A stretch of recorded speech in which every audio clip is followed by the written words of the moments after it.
कैसे सोच सकते हैं उसको देखिए। मान लीजिए वेक्टर ए है हमारे पास, ये वेक्टर ए है हमारे पास और एक वेक्टर बी होगा। वेक्टर बी तो इससे कोई भी थीटा बना सकता है ना, हमारा तो आइडिया है ऐसे करें कोई भी थीटा बना सकता है वेक्टर बी हमारे पास। लेकिन हमसे कह रहे हैं कि रिजल्टेंट वेक्टर ए से उन दोनों का रिजल्टेंट वेक्टर ए से 90 डिग्री बना रहा है, तो क्या करता है रिजल्टेंट को पहले बना दे। ये रहा हमारे पास रिजल्टेंट। एक बात बताइए, जो वेक्टर बी दूसरा वेक्टर होगा क्या वो इस रीजन में होगा क्या? तो लॉजिक नहीं सोचिए।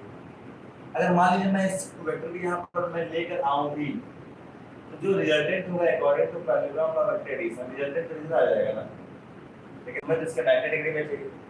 बात समझ गए? तो यानी क्लियर है कि इस वाले रीजन में तो हमारा वेक्टर भी नहीं होगा, क्योंकि रिजल्टेंट जो है वेक्टर ए से 90 डिग्री एंगल बना रहा है। ये बात क्लियर है ना? यानी वेक्टर बी यहाँ नहीं होगा, वेक्टर बी हमारा यहाँ नहीं होगा।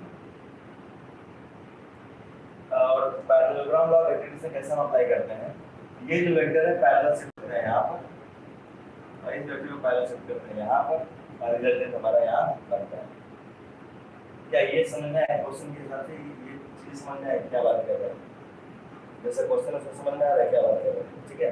क्योंकि अगर वेक्टर ए ऐसा होगा, वेक्टर बी इस तरह से होगा, तभी हमारा टोटल मतलब रिजल्टेंट होगा ए वेक्टर के परपेंडिकुलर होगा। नेक्स्ट ये है कि वेक्टर ए और वेक्टर बी के बीच का एंगल कितना, अगर आप ध्यान से देखें आधा तो 90 हमें पता है, अगर ये बस थीटा हमें और मिल जाता तो इस 90 में हम थीटा को ऐड करते तो वेक्टर ए और वेक्टर बी के बीच का एंगल मिल जाता।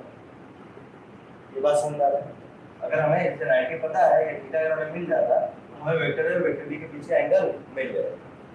तो अगर हम ध्यान से देखें जो polygon law of vector addition हमने किया था वही यहाँ पर भी करना है। एक्स और वाई एक्सिस के कंपोनेंट्स को ब्रेक करेंगे, ठीक है? जैसे मान लीजिए वेक्टर बी है, इससे कुछ ना कुछ मैग्नीट्यूड होगा बी।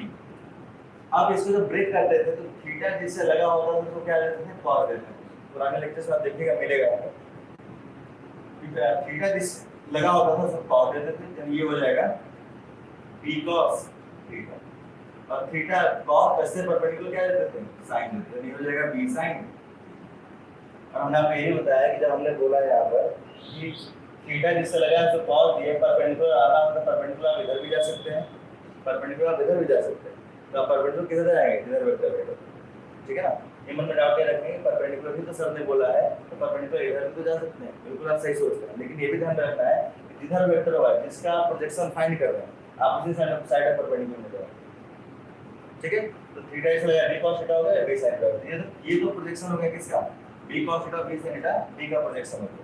यानी जैसे ही आप प्रोजेक्शन लिखते हो तो ये इनइफेक्टिव हो जाता है कल के क्लास में देखेंगे, क्योंकि आपने ऑलरेडी इसको तोड़ करके दो हिस्सों में ले लिया, अब बचा क्या? इसको मैं तोड़कर दो लोगों को दे दूं, बचा गया, ओरिजिनल बचेगा नहीं बचेगा, उसी तरह वेक्टर के साथ भी है। आपने इसको ब्रेक कर दिया, b cos थीटा इधर दे दिया, b sin थीटा इधर दे दिया, अभी इसको आप नोटिस नहीं करेंगे, इसका काम है।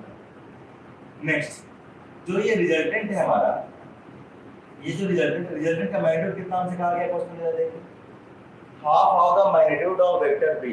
रिजल्टेंट का मैग्नीट्यूड क्या है? Half of the magnitude of vector B, यानी रिजल्टेंट का जो मैग्नीट्यूड है वो क्या है? b/2।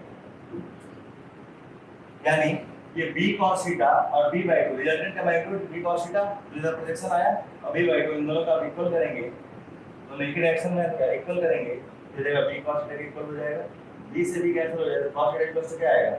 1/2। तो थीटा किस वैल्यू को 1/2 मिलता है हमें? नहीं 60, हां रिवर्स हो जाता है ना, तो थीटा इक्वल से क्या आ जाएगा? 60 डिग्री। अगर ये 60 डिग्री हो गया तो a और b के बीच का एंगल कितना हो जाएगा? Angle between a and b, between vector a and vector b कितना हो जाएगा?